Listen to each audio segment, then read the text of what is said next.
Make sure you guys smash that subscribe button if you guys are fans of the content being posted onto this channel to always be in the loop with more content similar to this, and be sure to hit the video up with a like if you're enjoying the content. And with that being said, let's begin. The Jeepers Creepers franchise is one of the most interesting yet mysterious concepts in horror, with an unknown antagonist that seemingly feels invincible. But what if I told you that there was a comic book inspired by the Jeepers Creepers movies that sheds more light on the monster and its origins of where it came from, as this is the story of the Creeper from Jeepers Creepers.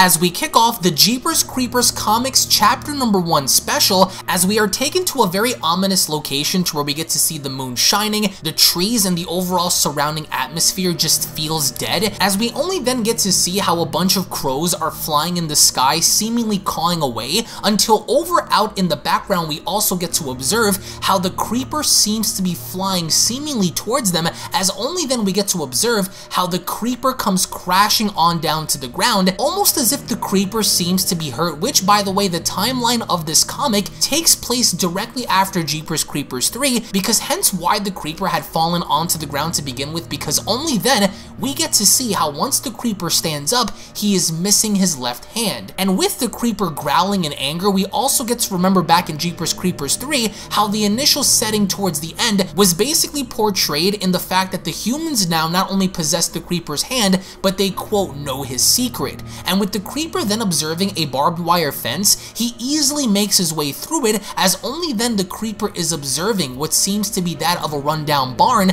And with the Creeper having to make his way inside, I love the overall atmosphere that this gives off, because inside of this barn we get to see how there seems to be that of a truck that's also seemingly covered by a dirty white sheet, which also goes as far as to show us that this could be the lair or the place where the Creeper goes, or at least stores his truck, which makes a lot of sense considering the fact that the Creeper could have a location to where he stores all of his weapons, his truck, the bodies that he collects, as only then we get to see how there is a flight attendant that ends up waking up a man on a plane, as she went along to tell him, "Oh, I'm sorry, sir, I didn't mean to scare you, but we have landed." As this man looks outside the window, he goes on to tell her, "Thanks. Damn Xanax knocked me on my ass. I guess I was more beat than I thought. And what about those dreams, huh, Devin?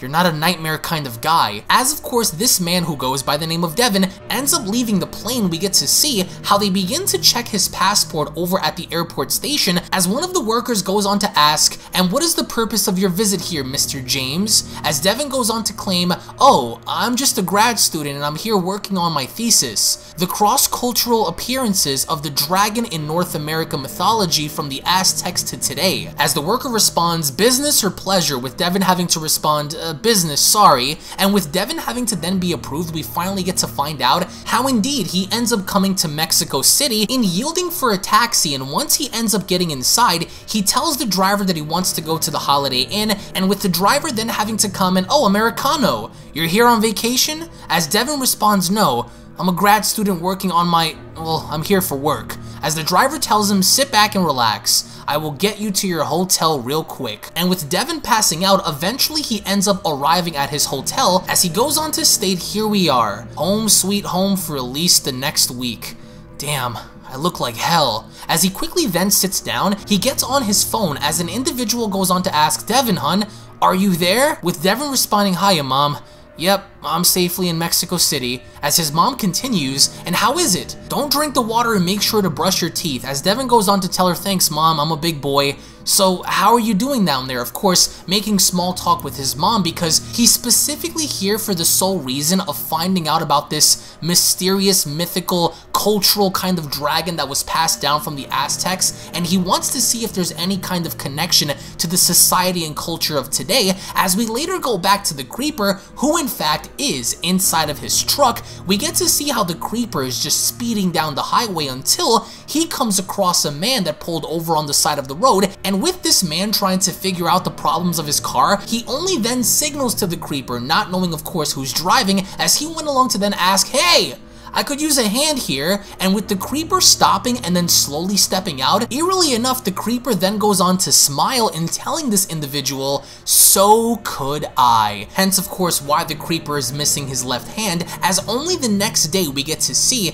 how Devin is inside of this bus as he's making his way towards some of the Aztec temples that he wants to go to, and with Devin having a hard time on the bus with water having to spill on him, given the circumstance of the bus having to hit a few rocks, it's really not looking like a good day for Devin because he's here for research purposes, and judging based on his expressions and his experience here, he's really having a hard time adjusting, and he's really not looking like he's enjoying himself considering the fact that they're looking at Devin as just this American kid, when all the kid wants to do is just simply arrive at the Aztec pyramids and just check them out to see what's inside. And with Devin getting closer, he went along to then comment, the lost Aztec city is pretty breathtaking. With some of the other tourists having to surround him, one of them goes on to comment, the Aztecs gave this place the name, which means birthplace of the gods. According to the Nyaja creation myth, this was where the gods created the universe. And with Devin having to search his backpack, he then went along to comment, sorry tour guide,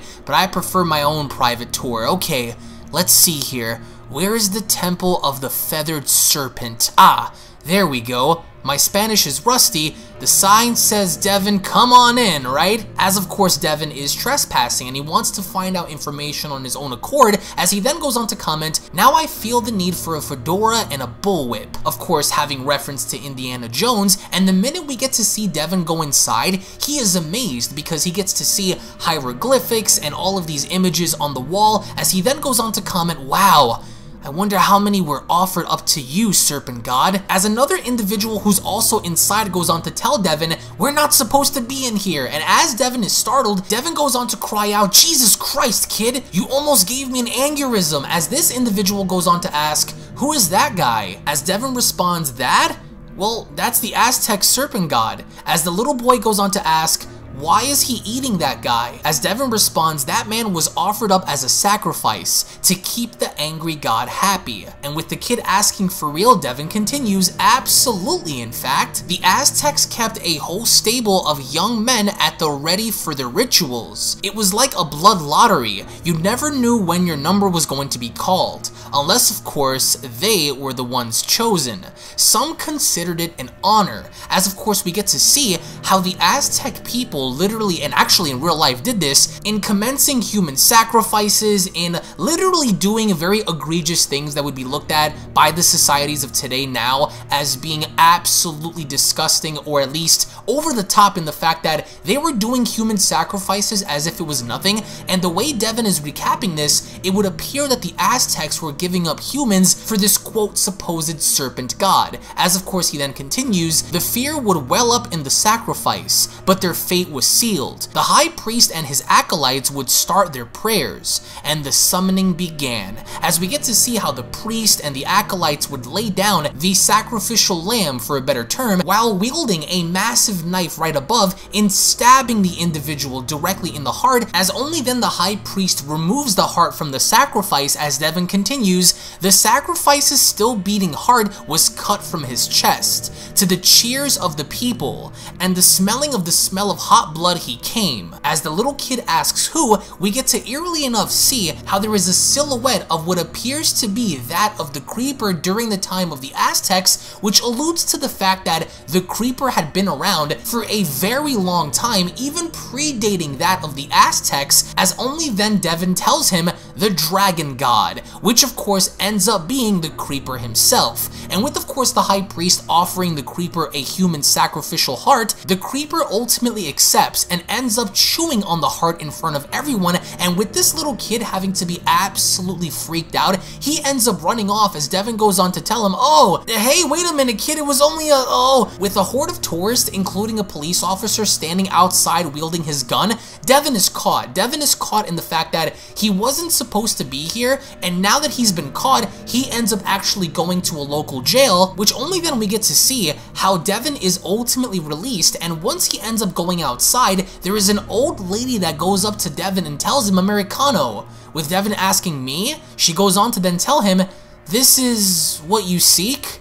take it and leave. And with the old lady handing this over to Devin, Devin begins to unwrap to find out what this is, and inside of this box, it would appear that we have one of the daggers from the Creeper actually inside of this box, as Devin goes on to ask, where did you get this? I mean, I have so many questions. Okay, that's not creepy at all. And with Devin reaching into the box to touch the dagger, only then we get to see how the dagger actually cuts him, and this catches the attention of the Creeper, as only then we get to see how the Creeper, seemingly enough, is inside of his lair, and he feels the blood of Devin because obviously that was his dagger. And with the Creeper having to wield this lantern and turning his head, he only then goes on to comment, "End me if you dare," as the comic chapter special then comes to a close. Now, what I really enjoyed about this comic is the fact that we actually get to go a little bit more in depth with what the Creeper is, where he possibly may come from, and for him to be around since the time of the Aztecs and assumingly the Mayans and stuff really goes as far as to show that this being, this entity, is very ancient in nature, and it seems to thrive on human flesh and uses it as a means of survival. And that's something that I really hope that one day we have that further be emphasized and explored in a possible movie. But in the end, I want to get your thoughts in the comment section below about the idea of the Creeper speaking, the idea of him being around for so long. So in the end, I want to get your thoughts in the comment section below about this. Again, if you guys are new to the channel, then don't forget to go on ahead and smash that subscribe button and turn on all notifications to never miss a single upload on this channel. If of course you guys enjoyed and cannot wait for the next issue, then be sure to also slap a big fat like down below by giving this video a big thumbs up. For me personally, I really enjoy the concept of getting a bit more lore as to what the Creeper is, because for many years people have been wondering what the Creeper is, how he had survived for so long. So hopefully down the line we're going to see this be adapted in the form of a movie. But again, I want to thank you all so much for your time. Tune back in for the next issue, and I'll be seeing each and every single one of you guys down in the comment section below. Take it easy everybody and have a great day. Peace!